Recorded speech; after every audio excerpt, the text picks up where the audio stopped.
ప్రభునందు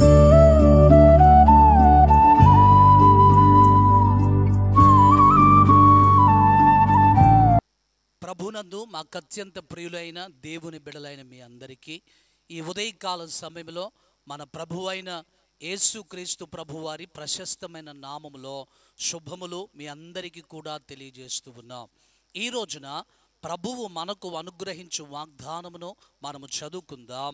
పరిశుద్ధ దైవ గ్రంథములో నుండి యెషయా గ్రంథము 57వ అధ్యాయము 18వ వచనమును మనము చదువుకుందాం. నేను వారి ప్రవర్తనను చూచితిని, వారిని స్వస్థపరచుదును, వారిని నడిపించుదును, వారిలో దుఃఖించు వారిని ఓదార్చుదును. ప్రవక్త అయినటువంటి యెషయా ద్వారా ప్రభువు ఈ వాగ్దానము ద్వారా మనతో మాట్లాడుతూ ఉన్నాడు.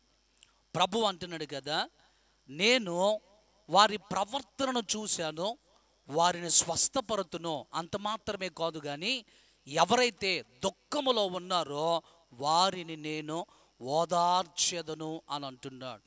ఈ ఉదయకాల సమయంలో ప్రభు తన యొక్క వాగ్దానము ద్వారా మనతో స్పష్టంగా మాట్లాడుతూ ఉన్నాడు. దుఃఖములో ఎవరైతే ఉన్నారో వారిని ఆయన ఓదార్చేటువంటి దేవుడు అయ్యున్నా. మానవులమైనటువంటి మనకు ఎన్నో దుఃఖకరమైనటువంటి పరిస్థితులు ఎదురవుతూ ఉంటాయి.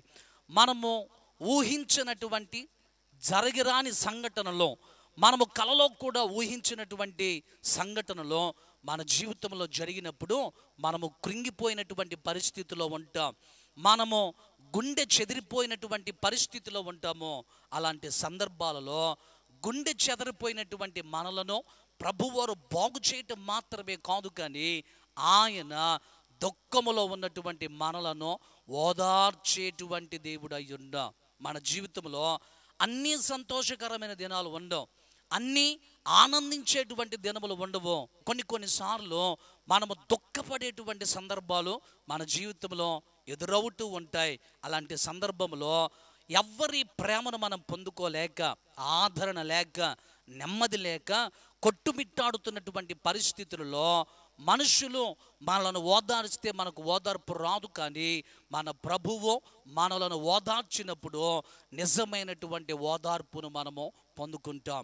పరిశుద్ధ లేఖనంలో యోహాను సువార్త 11వ అధ్యాయంలో మనము చదివినప్పుడు లాజరు అని యేసు ప్రేమించేటువంటి శిష్యుడు ఒక ఆయన చనిపోయాడు.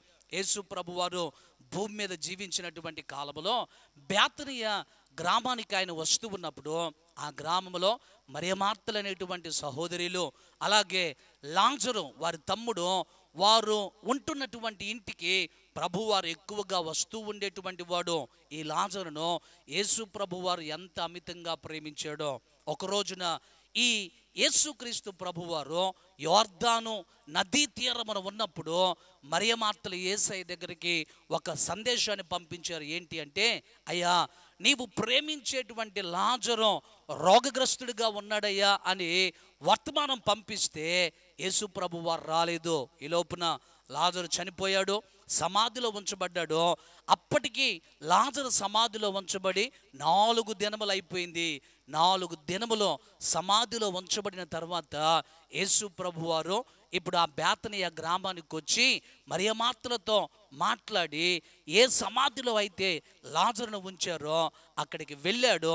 అక్కడికి వెళ్ళి లాజరును పోగొట్టుకొని మరియ మార్తలు ఇద్దరు కూడా దుఃఖపడుతూ ఉన్నప్పుడు, లాజరు చనిపోయిన తర్వాత మరియ మార్తలు ఇద్దరు కూడా చాలా వేదనతో ఉన్నప్పుడు ప్రభువారు ఇప్పుడు సమాధి దగ్గరికి వెళ్ళి చనిపోయినటువంటి లాజరును పేరు పెట్టి పిలవగానే బయటికి వచ్చాడు.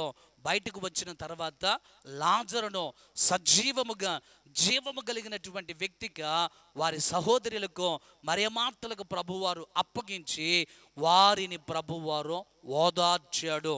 అనగా యేసయ్య వారు దుఃఖములో ఉన్నప్పుడు వారి కన్నీటిని, వారి వేదనను చూసి వారు గుండె చెదిరిపోయిన పరిస్థితిలో ఉన్నప్పుడు లాజరును బ్రతికించి ప్రభువారు ఓదార్చాడు.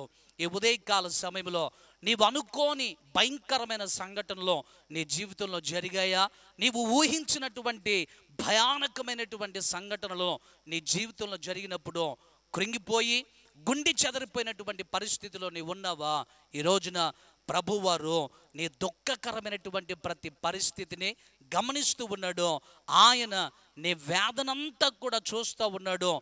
కృంగిపోయినటువంటి నిన్ను లేవనెత్తి, గుండె చెదరిపోయినటువంటి నిన్ను బాగు చేసి, ఎలాంటి పరిస్థితిలో దుఃఖముతో నువ్వు బ్రతుకుతూ ఉన్నావో నీ దుఃఖములో నుండి నిన్ను విడిపించి, నిన్ను ఓదార్చి, నీ దుఃఖకరమైన ప్రతి పరిస్థితి నుండి ప్రభు తొలగించి నీ జీవితంలో ఓదార్పును కలుగజేసి గొప్ప నెమ్మదిని ప్రభువారు ఈ దినమున నీ జీవితంలో ప్రభువారు అనుగ్రహించునుగాక.